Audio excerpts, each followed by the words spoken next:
శుభోదయం. ప్రభు యేసుక్రీస్తు నామములో వందనాలు తెలియజేస్తూ పరిశుద్ధమైన దేవుని గ్రంథములో నుండి కీర్తనల గ్రంథం 66వ కీర్తన 20వ వచనం.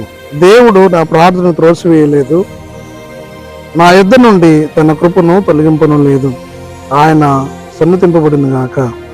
ప్రార్థన. పరిశుద్ధుడా, ప్రేమ గల తండ్రి, వందనాలు స్తోత్రాలు చెల్లిస్తూ వాక్యం ధ్యానిస్తుండగా మీ సన్నిధి మాతో ఉంచి నడిపించి దీవించమని యేసయ్య నామంలో ప్రార్థించడానికి వేడుకొంచున్నాము తండ్రి.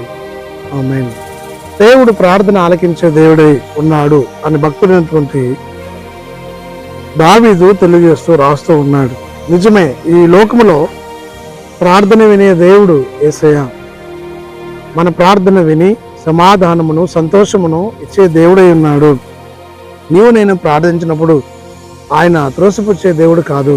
యెషయా గ్రంథం 59 తెలియజేసినట్లుగా మరి ప్రార్థన చేసినప్పుడు ఆయన ఆలకిస్తాడని.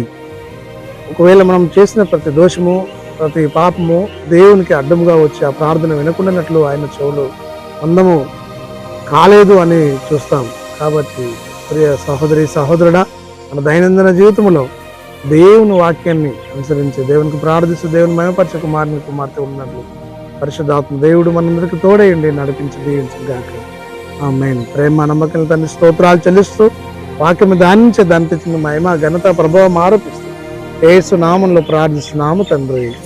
ఆమేన్. తండ్రి కుమార పరిశుద్ధాత్మ త్రియేక దేవుడు సదా కాలం తోడేయండి, దీవించను గాక. ఆమేన్.